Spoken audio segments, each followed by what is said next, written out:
You know, it's all right. It's all right. She ghetto. It's fine. I'm on live and she's screaming in the back.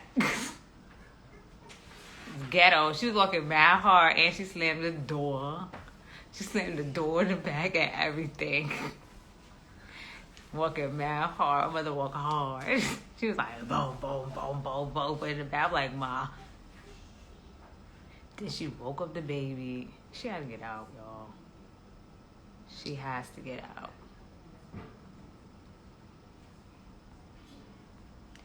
Hey, everybody. Hey. A mess. A mess, a mess, a mess, a mess. Hey, Internet. Oh. Long stroke. I don't even want to read their name. Hey, I don't know who that is.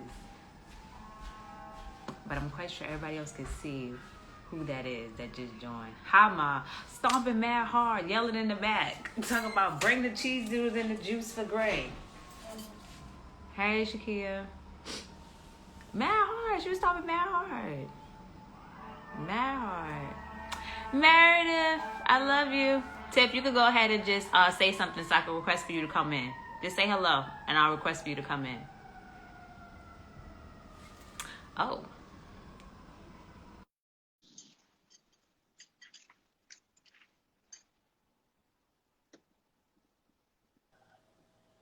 Hey, Tiff. Hi. We is Can you on hear me? time, on time. Yeah, I can hear you. Can you hear me well?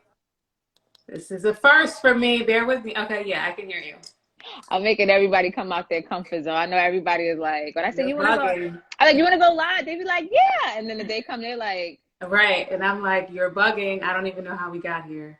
But because you said okay. I did. You You said asked like okay. mad long ago. So in the moment, you're like, yeah, sure, one day I'll do it. Yeah, I'm like, yeah, you should come on. Then I asked you today, I'm like, how about this day? You're like, all right, I'm gonna come. Well, Yeah. I want to introduce you to everybody. Everybody, this is Tiffany Hawkins. I definitely have a thing for Tiffany. She's my third Tiffany that I've interviewed so far. All Tiffany's are great. I have a thing for people named Tiffany. So I want you to introduce yourself and where you're from. Okay. So right, I'm a Tiffany. I'm from Somerset, New Jersey. I'm from Franklin Township. For people who know about Franklin, we're a bit of a cult. I went to Morgan State University, and I am an entrepreneur. I'm an entrepreneur. I do a lot of things. Do I need to go into all the things? I should go into all the things now. So before we got on here, we said we were going to unpack a lot of different things, right? So I came with my best Jada Pinkett voice. We're going to do some healing tonight, okay? We're gonna do some healing, okay? We're gonna unpack everything. We're Okay. gonna unpack everything. So Okay. you would be called a serial entrepreneur, Yes, not just an I am entrepreneur. for So sure. yes, because you do multiple things. You don't just do Yeah. one thing. So you would be Correct. categorized as a serial entrepreneur. So I know that I heard you on another podcast and you talked about like how you even got to this point. So where were you working before you decided to like step out on your own? So my Like, last formal job, I was working for Puff. I was his global account planning director. And so I oversaw all of the major campaigns and budgets of any entity that Puff owns that has a parent company. For the most part, so Ciroc is partnered with Diageo, Sean John is partnered with Macy's. The list kind of goes on and on. So I oversaw all of his brands. That was my last formal job before going out on my own. so how did you get that job in particular? Because that's not just a job you just walk in and you apply with a resume. Like, okay, let them know that I'm available for an interview at any point in time. Yeah, so to be honest with you, it was definitely intentional. Like I was clear at 14 years old that I wanted to work for Puff. Literally watching Making the Band and watching Puff make them go walk for cheesecake for whatever reason ignited that I needed him to be my boss. Mm. And so throughout, I always thought about that. I always kept that in mind. And so as I made career moves, whether it was going to college, looking for internships, getting jobs after college, I was always intentional on how I could get closer to being suitable for a position for Pod. And then I was always applying. I literally was always applying for positions, no matter where I was at. And so I remember when I was in college, I applied for a assistant position with Puff. I was still living in Baltimore, and I made it like to the second or third round, and then they decided to make a reality show. I don't know if you remember the show, like Yes. David's Assistant or something. Work for Puff. Right. So once they launched that, once they put that on me, I backed out slowly. Like that's not my move. Like I don't want to be on reality TV. Like I really want to go to work. So that was like the one time I got close, and I always made sure that I was always just paying attention to various jobs, and I was just always applying. And so eventually, mind you, I was applying while I didn't live in New York. Like I was living in Atlanta, I was living in Baltimore, and it was when I was finally living in New York and working in New York that I kept applying. I went through an interview. The interviews were mad spaced out. Like it wasn't like, we'll call you back next week. It was like one interview, and in 3 months, another interview, and in 6 months, another interview.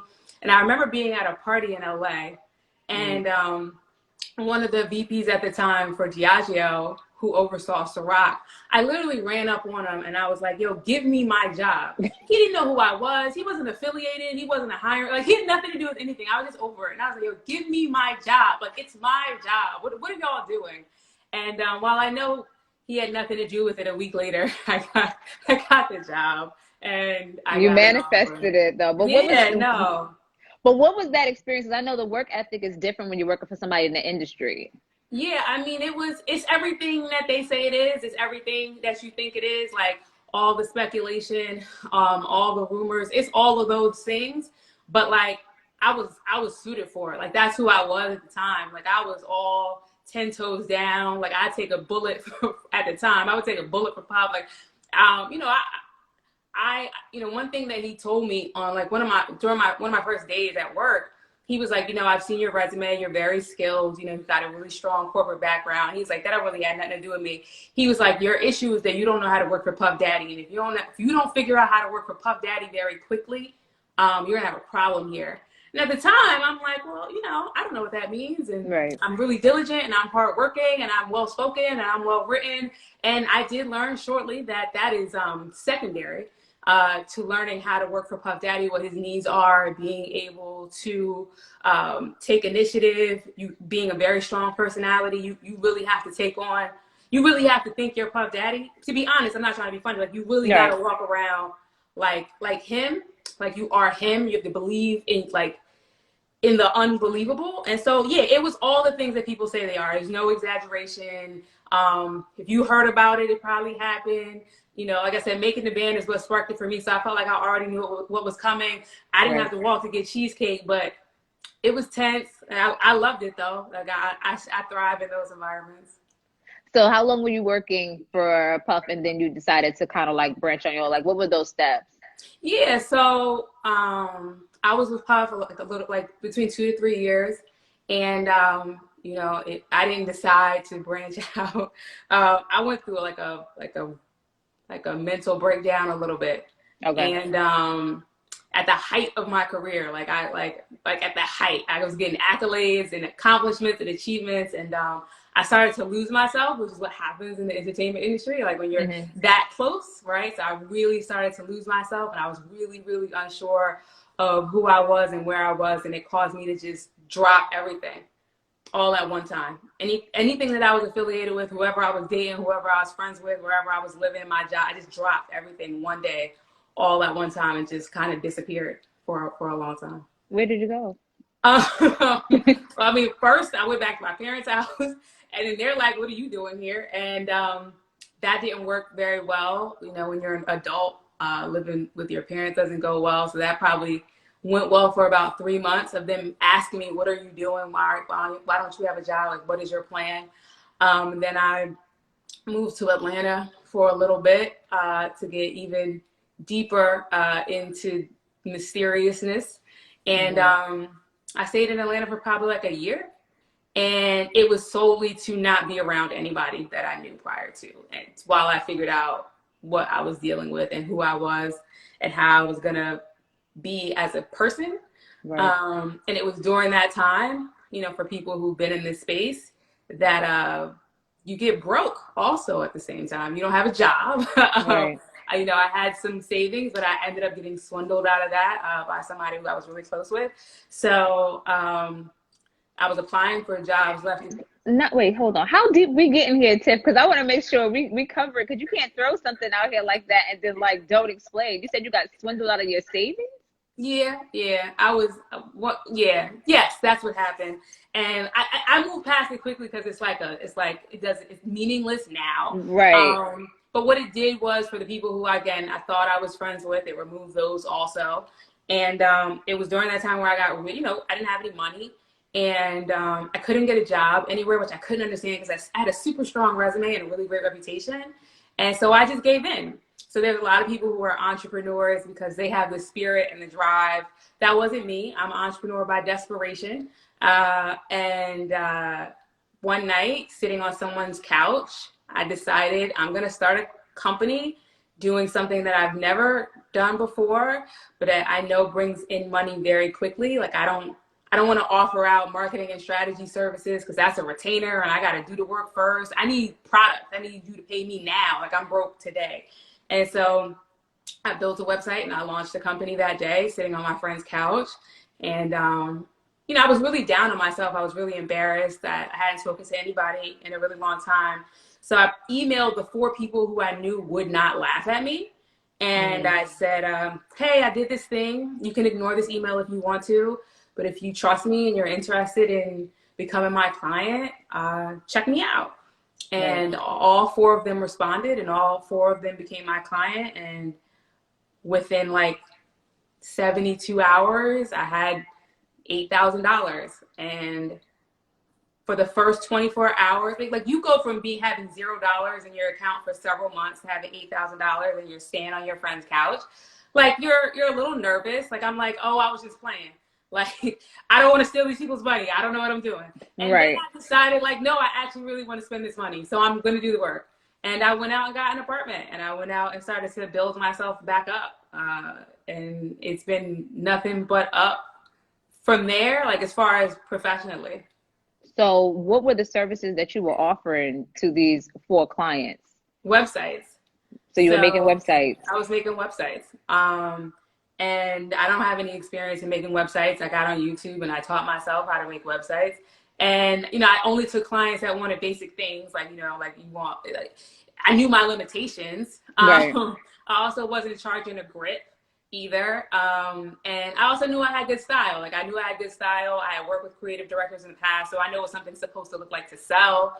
And so that's what I had to offer. Like I'm not offering the best web designer in the world, but I am offering the best design and aesthetic and a person who understands branding based off of my past experience and my other corporate jobs. And so it worked out really well for me. It really, I was able to make money. I was able to open an office and hire people. But more than that, it helped me build my confidence back up. Like people say that you're not your job. Right. I don't necessarily agree with that. For me personally, I've always loved my job. I've always loved working. I do attach myself to it because I see it as my skill. Like it's my capability. You know what I mean? Like it's the blessing that God gave me to be able to support myself. So I am attached to it. Right. I don't need to be doing it all day, but I need to be doing it. And to not be doing it for so long, I'm like, I'm not worth anything. Like I'm nobody. I don't do anything. I don't offer anything to the world. And so that first company built my confidence back up that like I am somebody, like, I am needed. I have a skill. I am good at a thing. And I got to a point where I felt good enough about myself to go back home. And that's exactly what happened. So, because girl, you didn't answer 1 through 6 already. Hold on a second, Tiff. You're moving fast. So after you did the first, because you're real fast and smart like that, girl. See how that worked out? Like I was like, yep, I got this question, that question, this question, and that question. And you just ran all the way through 1 through 6 really fast. We're not getting off this live that fast, Tiff. I just hope you know that I still have a lot more questions to ask. So don't try to get off because we still have a lot more unpacking to do. So basically, after you did the first company, what was the next step after you got the funding that you needed? Because basically those 4 people helped you get the funding that you needed to get back on your feet. Yeah. Because you basically just dropped everything and just said, I can't do this no more. Right. Okay. So they not only did they get me started, but they they referred me to everybody, like, and Okay. they knew the truth, which I appreciated. Like, don't oversell it. Like, because they start asking for too much, I can't do it. But they really started referring me left and right, and I grew. Like I said, I grew a business, and the moment I remember being in my apartment and being like, I'm ready to face people again. Like, I could go home. Like, I remember, like, I left, like, I bounced and got very, very low. I wouldn't answer anybody's phone calls. I wasn't anywhere to be found. And so I was like, I'm ready to go back and face people now. And that's what I did. I went home. I packed all my stuff up and I went home. And everyone's like, where have you been and all that. I'm not really great at answering questions like that, but I was ready to show my face. Okay. And with that, like I said, it built my confidence up. Like, to really be at the bottom, like at the low, sleeping on somebody's couch with no money when you were 8-9 months ago on private jets and in Paris and Diddy bopping and everything else, like, it'll tear you up. So, I built enough confidence in the things that I felt like were important for me at the time. And I became very open-minded to what was next. So, like, the way that I started getting into other businesses was up until, I left Puff, everything about my life was severely calculated. Like, I was goal oriented and I was a planner. I knew exactly what I wanted to do. I knew exactly how life was going to turn out. And I knew exactly what I needed to look like at what time. And all of those things happened the exact way that I wanted them to happen. On time, not a day off schedule, not a day off track. That sounds very stressful. It was my downfall. I think, like, it needed to happen in order for me to be this person, because once I left Puff, I'm like, who else? Who am I? Like, I defined myself by these goals. That happened. That's over with. And you're depressed and not happy. And so what are you going to do now? You're going to do it again? You're going to come up with another plan and a bunch of goals? And I decided, no, I'm not going to do that. I'm just going to be open-minded. And I think being the best entrepreneur requires you to be open-minded, because you will see opportunities around you where others don't. Okay. And that has been my major building block. Like, I will see an opportunity and it might not look like an opportunity to anybody else but me. But that is just kind of how I've defined every moment since then.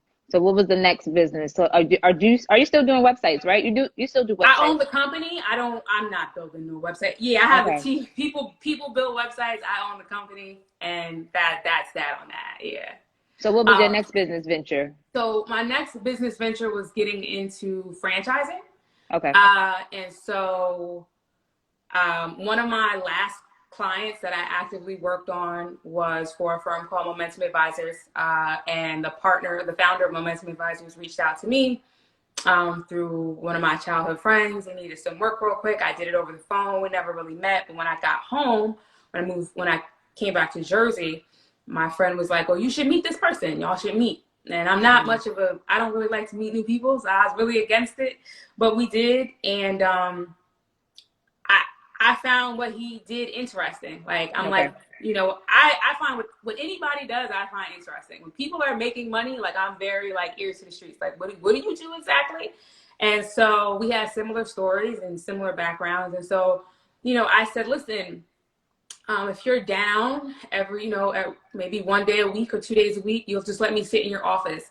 I'm not going to do anything. I don't want you to give me anything. I just want to hear what you're saying. And I just want to hear what y'all are doing.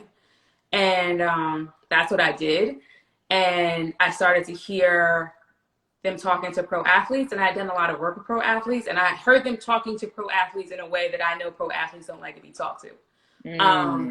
And, like, because I've worked in entertainment, because I've worked in sports, like, I know how they work, and they didn't. And so I was like, listen, so you're going to lose these clients if you don't level up, treat them like the special people that they believe they are, and offer them things that are really important to them. Like, I just heard them keep telling them no. Like, oh, they want to do this? Well, no, we don't think it's a good idea. And no. And so I was like, yeah, that's not, even if you don't think it's a good idea, you can't say no. Like, that's not how that works. That's not how that communication works. And so, the guy who I had met with, he was like, these guys want to become entrepreneurs, but they're bringing me like these horrible business plans, like, you know, a strip club with a car wash in the back that sells hot donuts. Like, you know what I mean? Like the thing that your homeboy from back in the day presented, I got an idea. You was high, you came up with something, and then you present it, you know, to your financial advisor. And so they're just like, no, it's a horrible idea. Who brought this? And I'm like, yeah, so you can't talk to them like that. What you have to do is bring them a better idea. Okay. And I started bringing forth the ideas of franchising, and maybe they should own a gym because they can lend their brand to a gym. And, you know, once they retire, you know, these guys are probably forever going to be working out. And so they'll have a brand that they can attach themselves to. And I know how to launch a business. And if I know how to do anything, I know how to launch a company. I know how to launch a brand for somebody. So let me do it. Like, let me get them into business. And the only thing that I require is that they give me 50% equity and I'm their business partner. Like they'll put up the money, I'll put up all the effort, and you know, I will run these businesses for them. And so,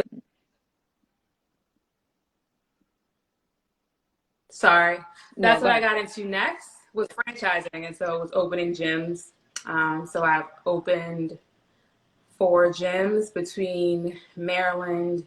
Well, no, I'm sorry. I've opened 5 gyms between Maryland, Pennsylvania, and New Jersey. It used to be, I used to do it with athletes. I see somebody put 50%. It's not 50% all the time. Trust me, it's not 50% all the time. And I don't open gyms with athletes anymore. I open my own businesses now without them. But in the beginning, you know, I had to ask for a lot. So you know, so we were owners in these businesses. So what does your typical day look like now? Because I mean, COVID has happened. And so what are you doing now? Because are you still doing franchising? Yeah. So yeah, I'm still I'm doing franchising. I actually do have a day job. So I talked about this firm that I used to sit in, you know, for 1 or 2 days a week.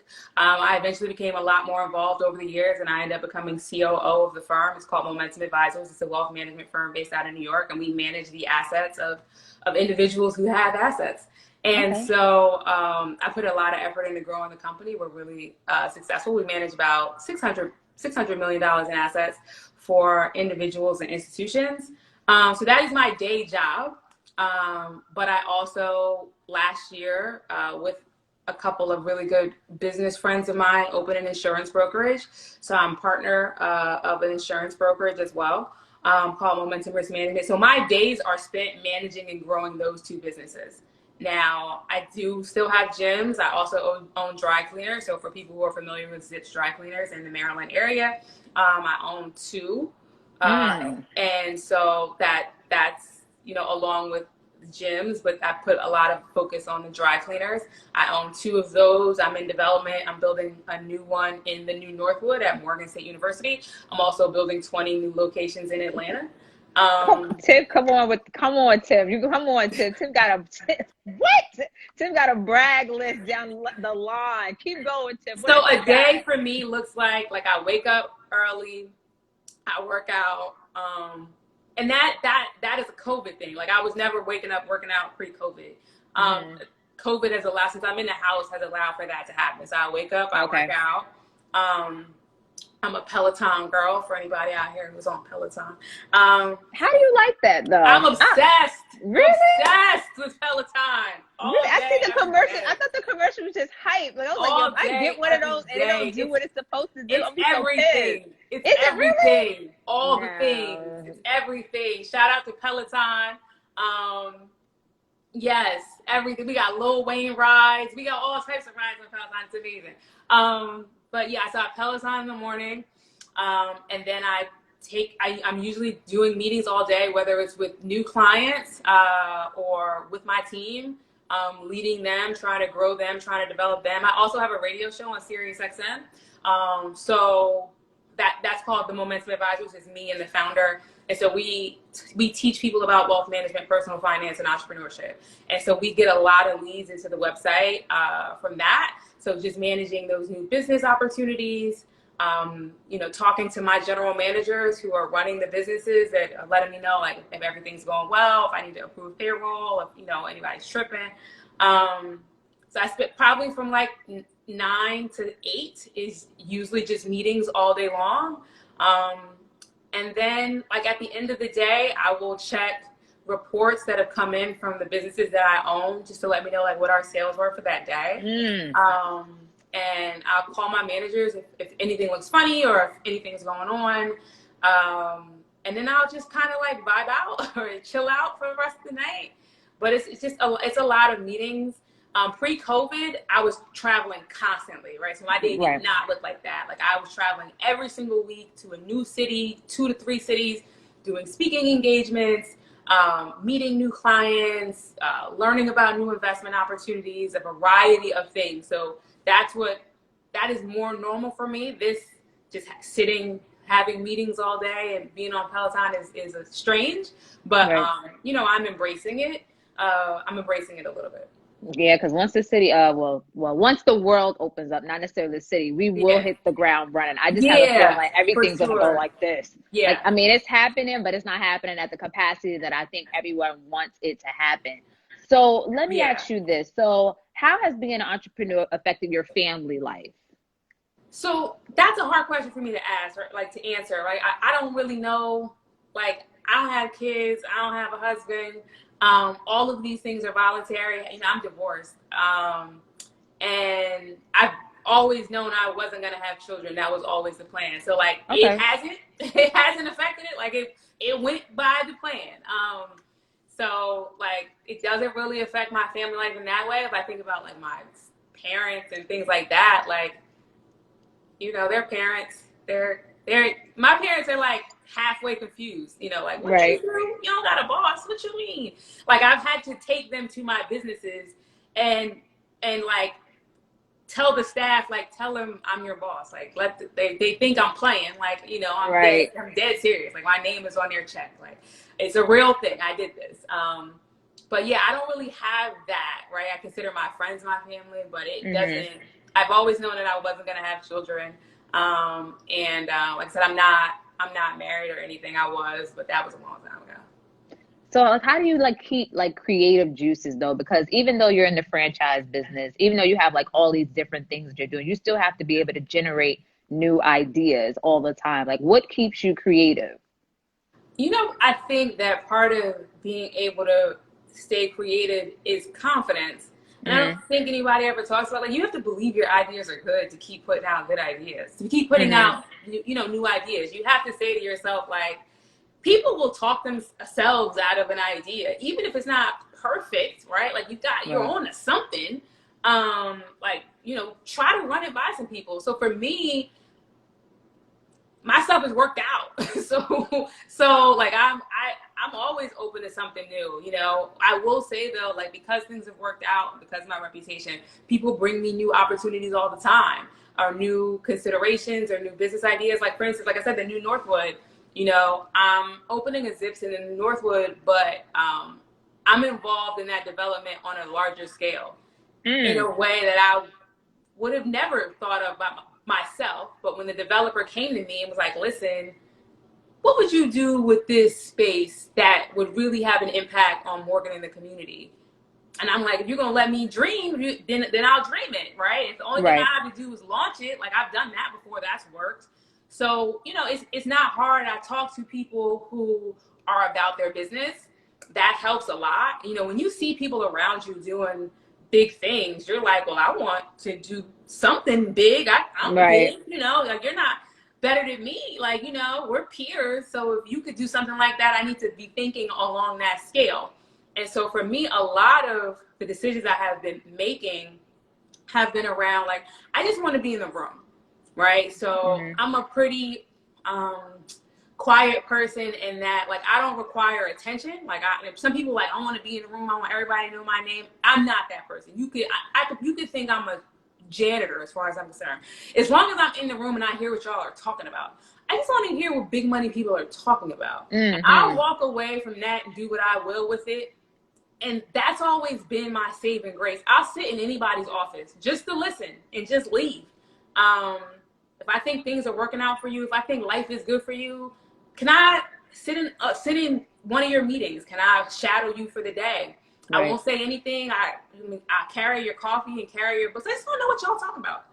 And I take that information and make it my own.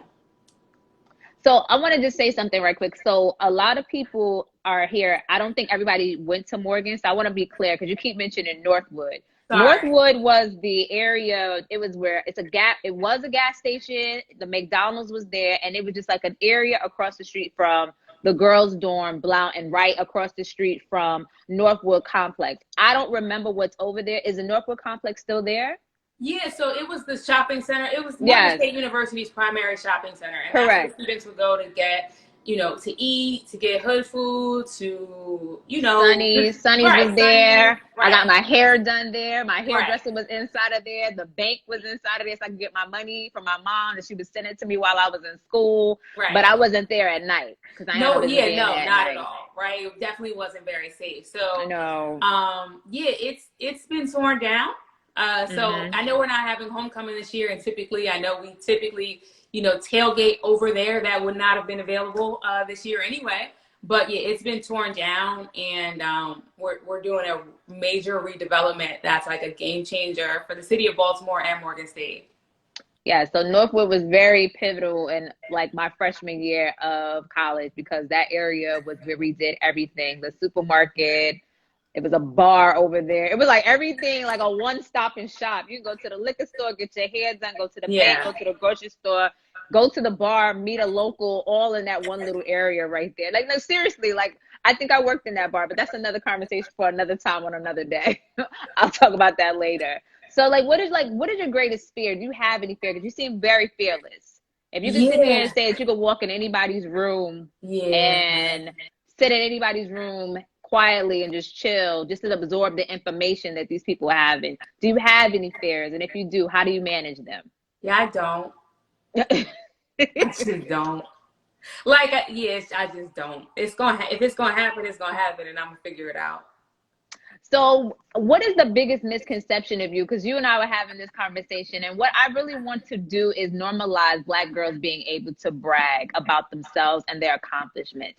It seems as though like when women are like, if I met you as a guy in a restaurant or in a place and you told me all these things that you just told me, that is very intimidating for you to say, well, I own a cleaners, I own some gyms, I own this, and I also do this, and I also have a radio station, and I also work here, but then I also travel due to COVID. I'm not traveling, but I'm a very busy woman. But if you want, we could hang out.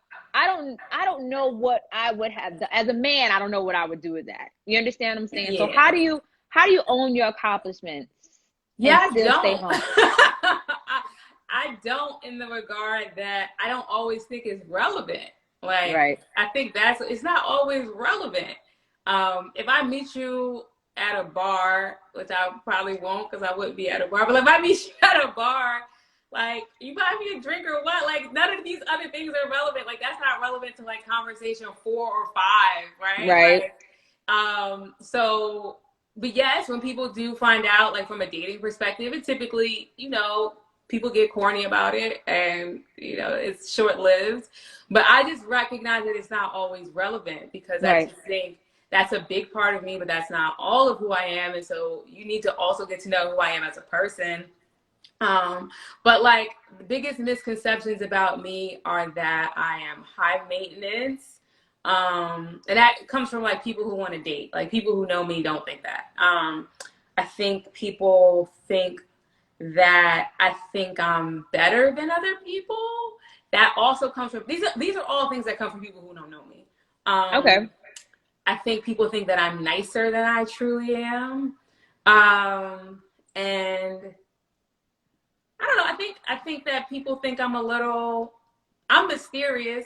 That's the thing. That's not a misconception. I just think that people literally make up blanket like characteristics about me that I've never operated in, that I've never owned. Like, oh, she thinks she cute. Like, I do. I think you're cute too, though. Like, I don't understand why one negates the other.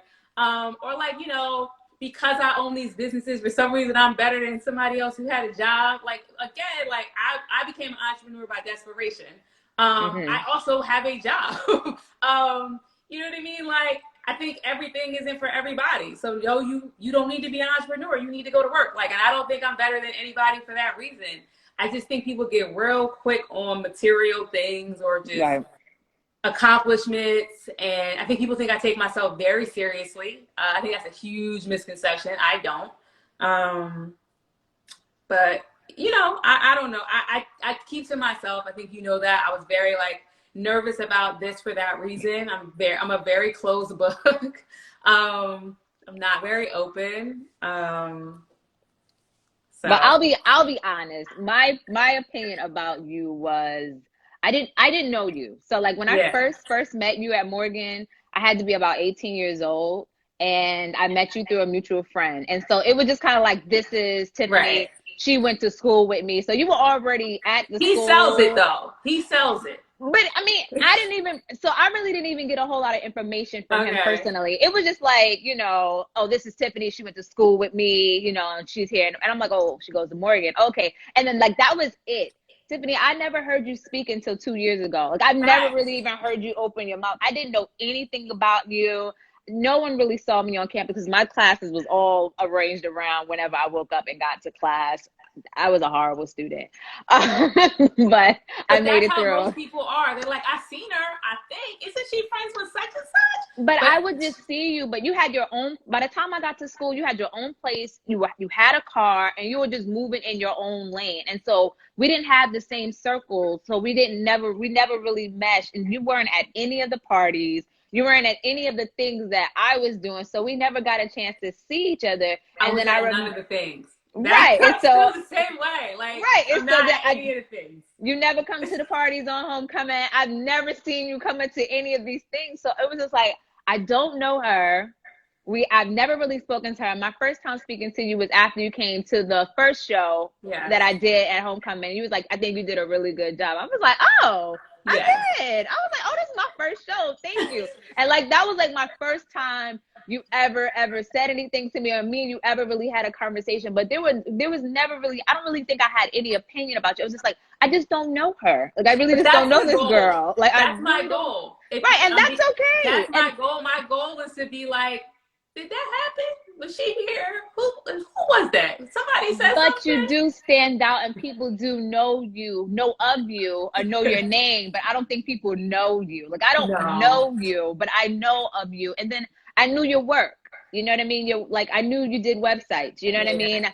Everyone knew that you were doing websites. And they was like, yeah, it's Tiffany. You used to go to Morgan. I'm like, really? She's doing websites now? And they were like, yeah, she does a really good job. And that was just based on just word of mouth. But as far as like, hey girl, and I'm really not personable like that either. Right. I never really walk up to people like, hi, would you like to be my friend? Or Right. or let me get to know you. I never really do that. So Right. like, that was just the gist of it all. And like, I know like sometimes people that are closed off may be perceived as something different, but a lot of people just don't want you in their business, honestly, like really, really, really. So did you have a mentor like growing up? Or did you have any mentors around you that you could have No. reached out to throughout this whole time? No. I mean, So throughout the time when you were you came from Puff before you went to open up your own businesses. no. So I don't have a lot of experience with mentors. I tried Okay. it once. It didn't really work out for me. But I think that like I've definitely been guided by people just indirectly. Like I pay attention to everybody and everything, and I learn something from everybody. So I will be very quick to learn from your mistakes. Okay. I am like I've had people around me who have supported me, like just loved on me and like, listen, I'm here when you need me. But like I haven't had a person to give me guidance. Okay. Right, like along the way. And I don't think that's uncommon, right? Like I don't think that's uncommon, especially like our generation, because a lot of us are like first time graduates, the first person to graduate from college, and so you didn't have anybody to talk to about what college was supposed to be like or whatever. You're the first person in your family to get a corporate job, so they might have some information on a 401k or retirement savings plan, but they might not. They might be in their own little credit card debt situation, so they can't talk you through anything. They can't talk you through the corporate ladder or what your resume should look like because they just filled out an application and that worked out for them. But things are different now. They don't know how to interview. They don't know about a LinkedIn. And so, no, I didn't have a mentor. And I don't think that's uncommon. But like I said, I do pay attention to all the things around me, everybody around me, everybody I meet. And I will either take away that there's something about you that I like, and I want to work on that for myself. Or there's something about you that I don't like, and I have to make sure I never adopt that. And I'm glad that I've seen it. So if you had the opportunity to mentor another woman, would you consider it? I say no, right? Like my first answer is no, but I don't know if that's true. I don't know how to mentor. I've had a mentor in the past. I have had a mentor in the past, and that worked out. But I was very honest and transparent with her. Like, I don't know why you want to do this. I don't exactly know how this works, and you're gonna have to walk me through it. And it worked out for us for a couple of years. It was a long time ago, though. I think at this point now, I don't know if, in order to be a mentee, you gotta listen. And I don't know if people nowadays listen. And I don't mean do what I tell you to do. I mean, just listen. Just listen to the things that I'm saying, that other people say, to the things that you say. I don't know if we're in a listening society at the moment. And so I don't know if I really have much to offer. I also think that if people were to see what it took and the sacrifices that had to be made for me to be in the position that I'm in, they'd be like, nah, I'm good. Like, really? I'm not doing all that. Anybody about to do all that? Yeah, absolutely. Absolutely. I don't think so. I think you would be a good mentor. Maybe not, maybe today it's a no, but maybe later on you might be able to mentor. Maybe not. I think what is my daughter? I think my daughter's Generation Z. Maybe like her generation. You know what I mean? Not these 90s kids. No. I'm talking about the late 2000s, like the late 2000 kids. You could probably mentor some young little girls who can look up to you and inspire to be someone like you. You've accomplished a lot. You know what I mean? Yeah, and but like it came with a lot of sacrifices. It came of with course. A lot of hard work. You know what I mean? It comes with a lot of bad, like, no's, and like when you are like really like a serial entrepreneur, as you described it, like it's lawsuits, but people try to sue you. Like you got to get lawyers. People are like, I'm not doing it. Like the first time somebody tries to sue you, you're like, I'm out. I'm never, like, leave me alone. I'm never doing this again. Like you got to just eat it. Like, well, let's just get a lawyer. You know, like you got to have all types of things in place. It's a lot to it. It's not, you know, people always talking about, you know, being a boss, and I laugh. Because being a boss requires a lot of unsexy. It's a lot of unsexy. It's a lot of people on a payroll. It's a lot of taxes. You know, it's a lot of, you know, leadership. So, you know, I don't know if people, when they really see it, would genuinely be interested in it, to be honest with you. But I think that's something that we honestly need because we don't really know. I think that's why we have these false images in our head of what life is supposed to be. Yeah. So if we had someone that was a little bit more open about their journey instead of like just kind of saying, well, I had this idea and this is how it happened and this is where I'm at the end. Right. Maybe we can have a little bit more realism into how people go about, you know, achieving goals and things like that. I think if I honestly knew that going to school for business marketing, that marketing wasn't easy. That was really a complicated major that I took that involved a lot of numbers. And when I look at math, I gag. And so to go inside of this major and then feel stuck, like, oh my God, I cannot leave because I'm in my second year. And if I leave, I'm gonna have to start over and I'm gonna have to stay longer. And I cannot stay long in this school. If someone would have told me, you know, exactly what college entails, and how important internships were and how important it was to network and how important these things were, and not just you go to school and you're going to get a job immediately, which is what I thought.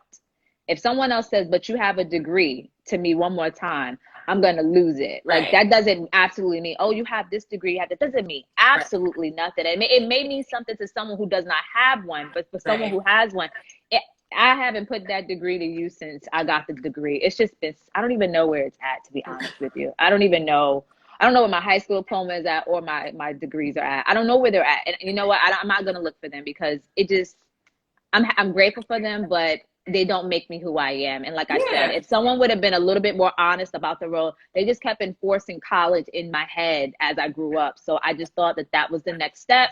And then I get a job, I pay back my student loans, I get married, I live happily ever after. None of that has happened. So I would rather people be more open and honest like you are, and the rest of the world is starting to become Yeah. about this is not how this was a oodle and noodle situation. I was down to my last can of tuna, and then this had to happen. Like, I Right. can't do this no more. Like, it was like at the rock bottom. Like, I had to step out on faith. So I would like to thank you for coming, but I want you to leave a gem for my people here. And I mean, you left a lot, but Um, just leave one on a leave out. yeah. So I'm gonna leave two if that's okay. Perfect. 2 is fine. Okay. So one is, I think one thing that I don't see enough of, and I think you asked the question about misconceptions about me, and I think this drives the biggest misconception about me, is that I really like myself, like a lot. Like I really bang with me real hard. And people take that away when they can't say the same and they can't put a finger on it, right? So that's when they're like, well, you think or you act like, I really like myself. Like I really like, I go hard for my, and I think people don't understand how much work it took to get to that point. I didn't feel that way all of my life. Like it took a lot of intentional work, like a lot of intentional conversation with myself. Like, what's your issue with you? Like, what's your problem with you? And then are you gonna fix it? Or are you just gonna be walking around here short or insecure or whatever? I really like myself. I put in a lot of work to get here. The biggest gem that I could give to people, period, is to figure out what it is going to take to really like yourself. And I think people instinctively like, no, I like me too. Like, nah, you don't. Like you like yourself. You might like how you look and you like how you present. But like when you're with you by yourself, whether it's looking at your bank account, looking at your kid, looking at that dude, looking at, a situation you're in, and you're like, how did I get here? And you're putting that on you. Like, do you really like yourself? Like just who you are? And I don't think most people do. And I think that's a huge problem that transmits into a million other things that sound like a million other things. I don't like that person because I don't like this job because all these, and it's like, it don't really have nothing to do with that. Like it's about you, right? And you're uncomfortable with people who like themselves or more certain of themselves than you are. And I just want everybody to do the work on that part. Like for whatever it is, I'll tell you when I work for Puff, you learn a lot from him. But one of the things that I really learned from him was when we would have meetings, we would have to get real dressed up. Like you really have to be like fly all the time. Back then, I think I hear it's different now, but you had to be real fly all the time. And again, I came from a corporate background where you just needed to look polished, not like actually super fashionable and killing it.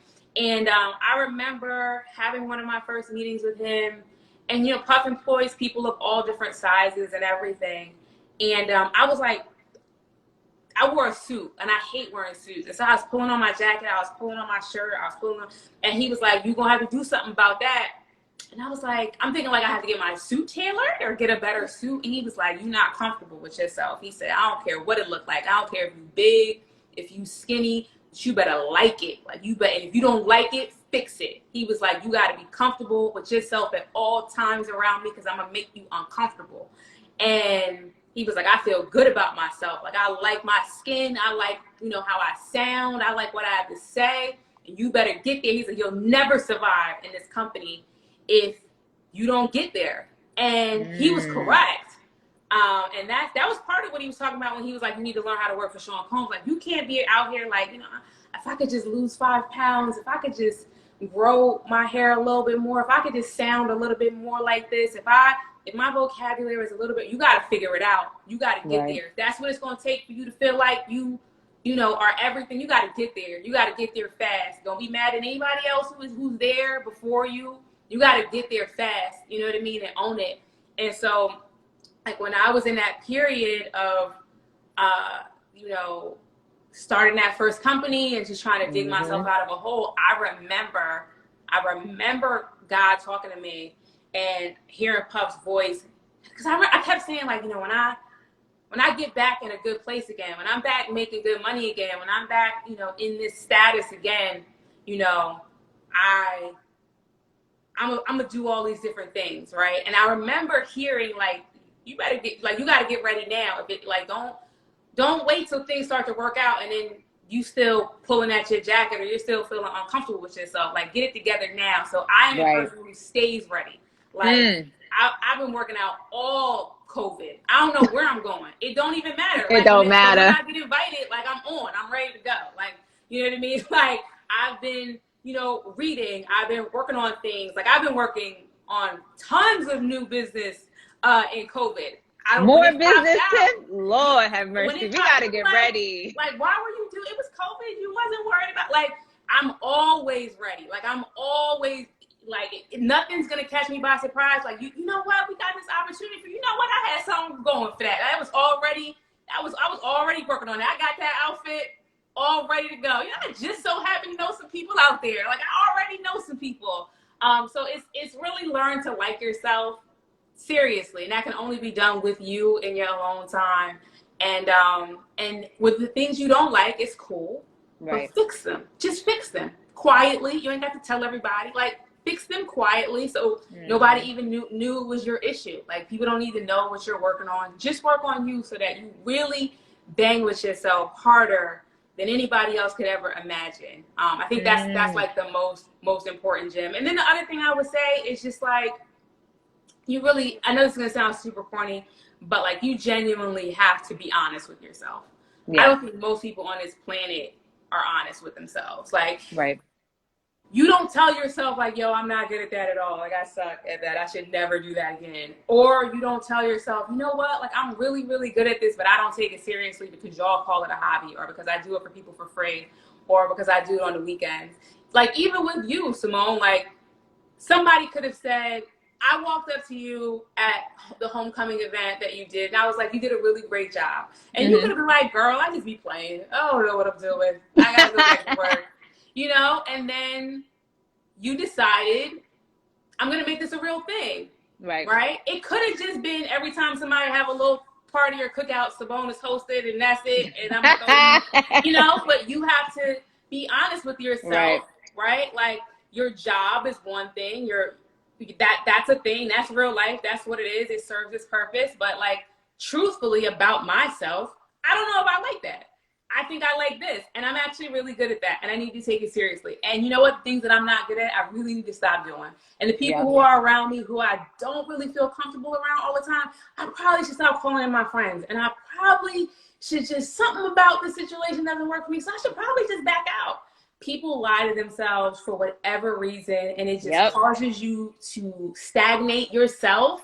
You become very stagnant, and you are letting opportunities and time pass you by. And I don't let that happen. I take my time very, very seriously. And so I'm honest with myself. When I'm doing something that's not working, I have to, like, you know, sometimes you can't get away from it, but I will say, all right, so I have to get this done, but I got to figure out how I never have to do this thing ever again. So does that mean I got to make more money to hire somebody else to do it? Does that mean I pivot and shift in what my role is?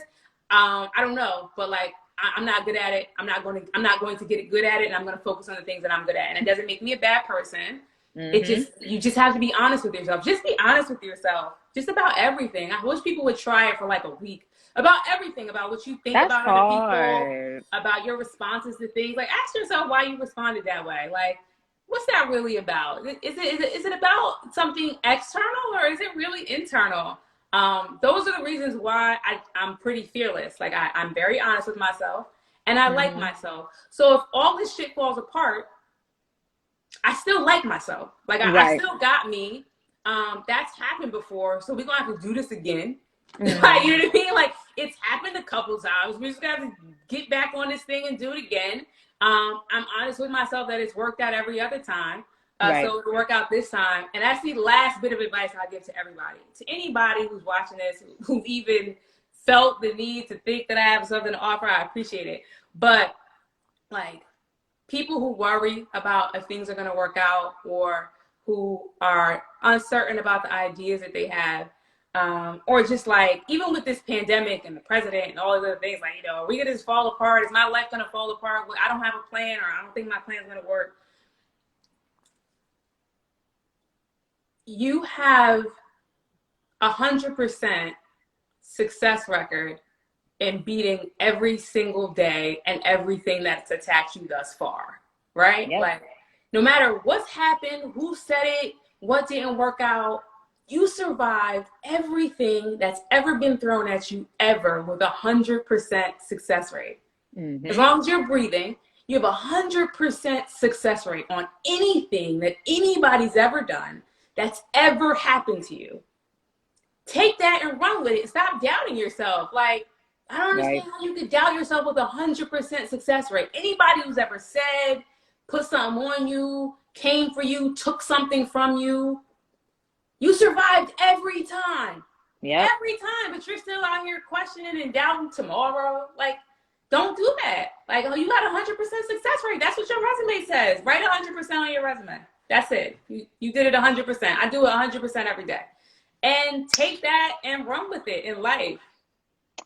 Tiff came on here. Y'all should all put the diamonds underneath your name. Don't even put no more hearts. Don't put no more hearts. Don't put no more hand clapping. Put all the diamonds underneath your name, because she dropped a whole bunch of gems. Just to let you know, she said, I like myself. And a lot of us cannot look in the mirror and say, I like myself. Myself, not my situation, not my home, not my job, but myself. Like, I trust myself that I'm not going to do anything to put myself in a situation where I'm doubting myself. That was amazing. Yes, see all the diamonds, all the diamonds, all the diamonds in there. I want to thank you again, Tiff, so much. You know I've been dragging everybody out of my network to come out of their comfort zone and join me on this live. So I definitely appreciate you coming on here, shedding some light, being transparent. Your transparency was definitely dope. I think you inspired a lot of people. You probably mentored so many people within this 55 minutes of us being, on here. So I just want to say I definitely appreciate you. Thank you so much for coming on. And that was it. Good night, everybody. Good night. Thank you. Yeah, thank y'all for watching, and thank you for having me on. I appreciate it. Good night.